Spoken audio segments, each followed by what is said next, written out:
The Life of St. Augustine by St. Possidius. Part 4.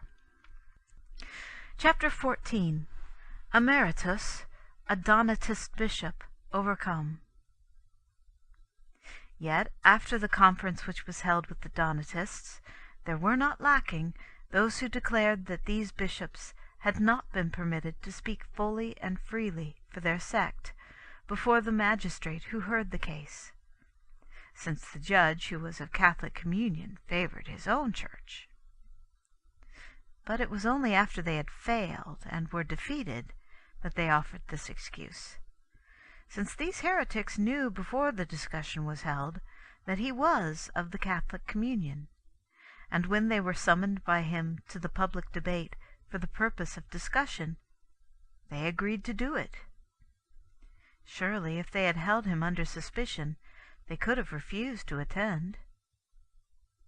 Nevertheless, the help of Almighty God revealed itself, for Augustine of venerable memory stopped a while later in the city of Caesarea in Mauritania, to which letters from the Apostolic See constrained him to go with others of his fellow bishops, evidently for the purpose of settling further difficulties of the Church.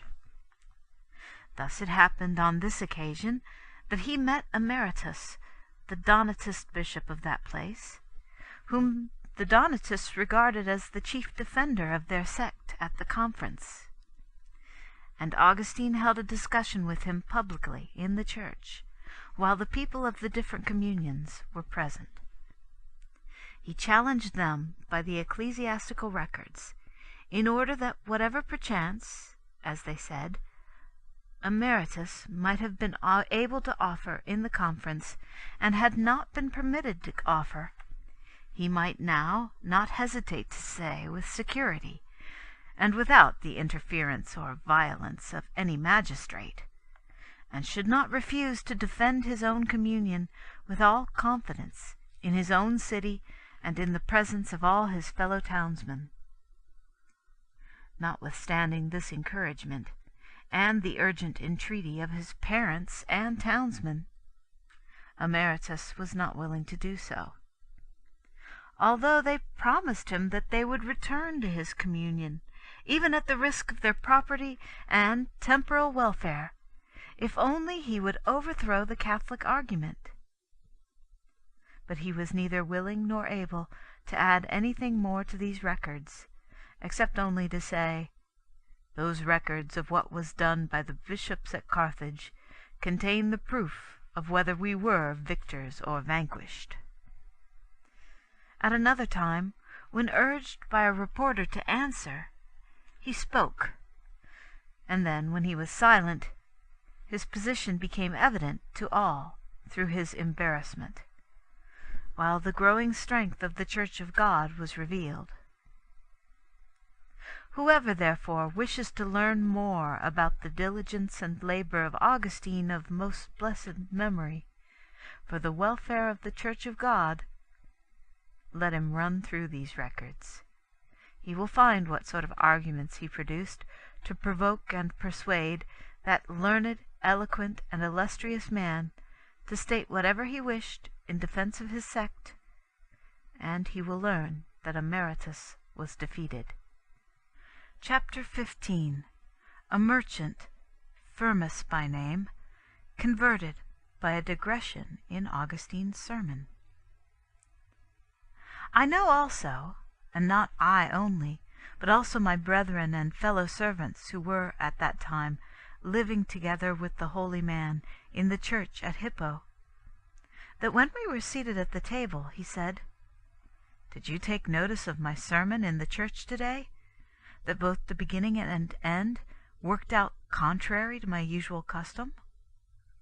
For I did not explain to its conclusion the subject which I had propounded, but left it in suspense." To which we replied, "Yes, we know it, and remember that we wondered at it at the time."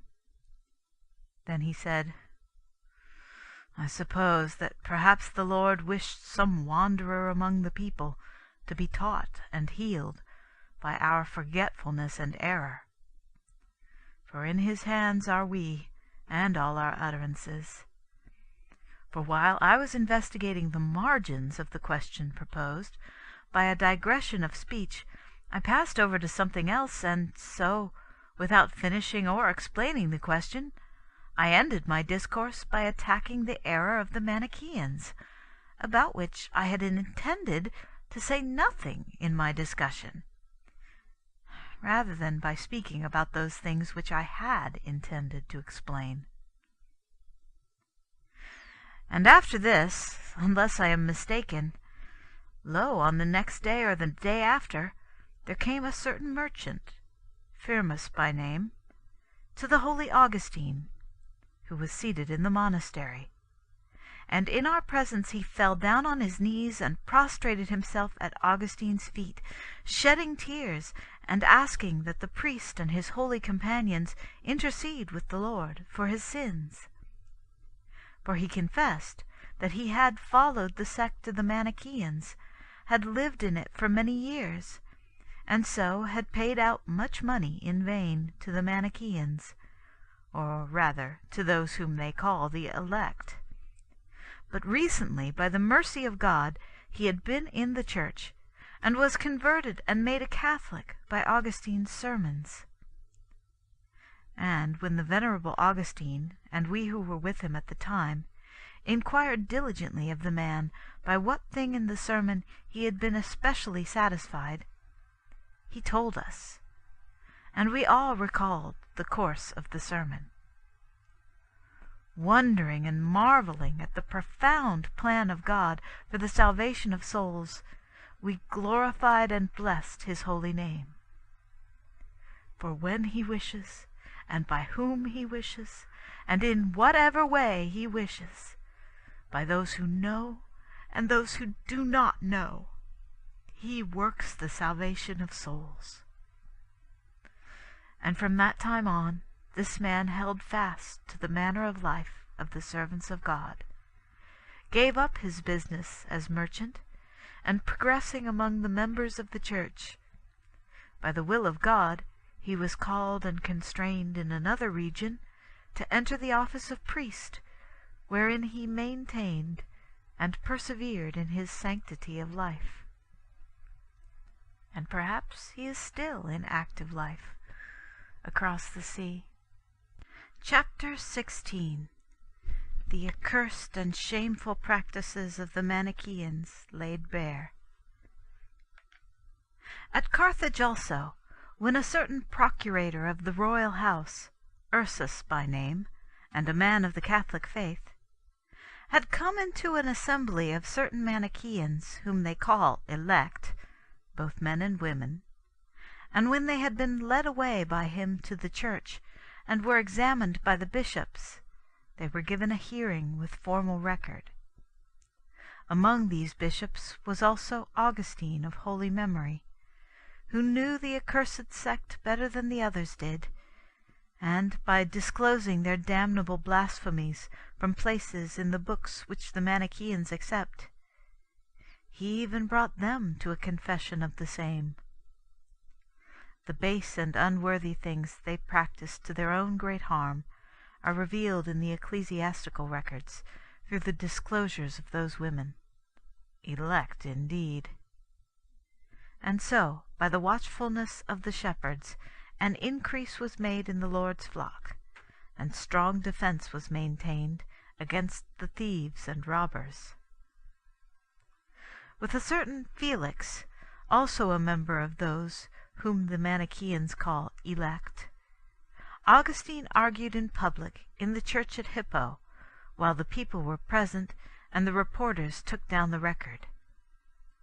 After the second or third meeting, the emptiness and error of the sect were exposed, and that Manichaean was converted to our faith and church, as these writings will show if they are consulted.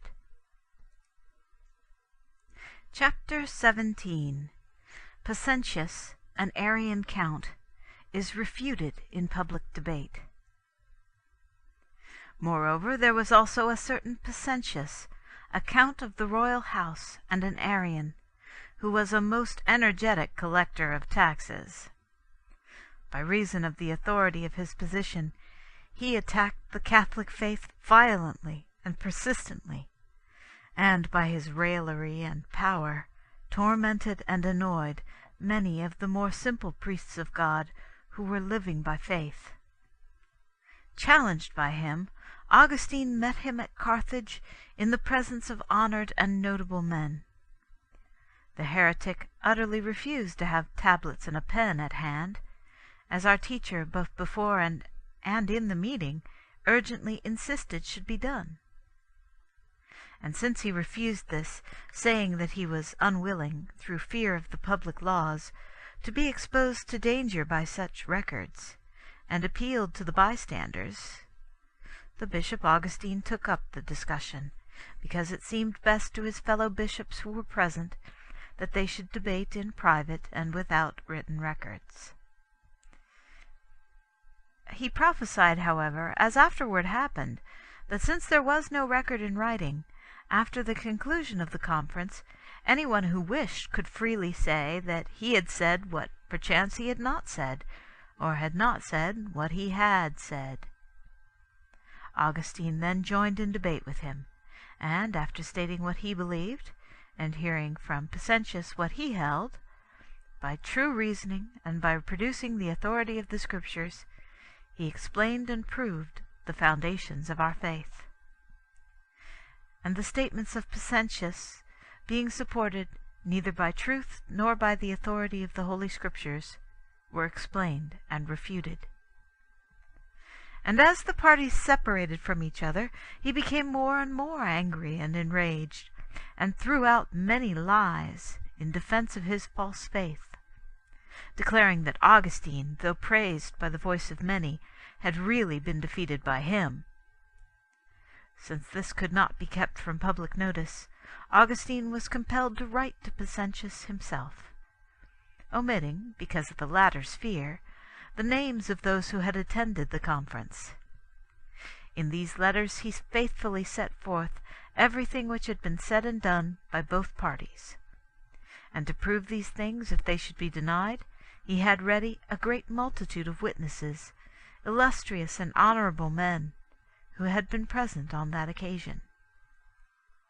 In answer to 2 letters directed to him, Possidius returned but one meagre reply, in which he managed to offer insults rather than to declare the opinion of his sect. This is acknowledged by those who are able and willing to read. With a bishop of these Arians, a certain Maximinus, who came to Africa with the Goths, he held a conference at Hippo, since many illustrious men desired and requested it, and were also present. And what each party asserted is recorded. If the studious will just take the trouble to read the records carefully, they will surely discover what this crafty and unreasonable heresy professes, in order to seduce and deceive, and what the Catholic Church maintains and teaches regarding the Divine Trinity. But when the heretic returned from Hippo to Carthage, and because of his great loquacity in the conference, asserted that he had returned victorious from the debate, and lied, as of course he could not be easily examined and judged by those who were ignorant of the divine law, the venerable Augustine at a later time, with his own pen, made a recapitulation of the separate charges and answers of the entire conference. And although Maximinus was unable to offer any reply to the charges, nevertheless supplements were added, and the things which could not be introduced and written in the short time of the conference were made clear. For the craftiness of the man led him to occupy the entire part of the day which remained with his last, and by far his longest, speech. End of Part 4.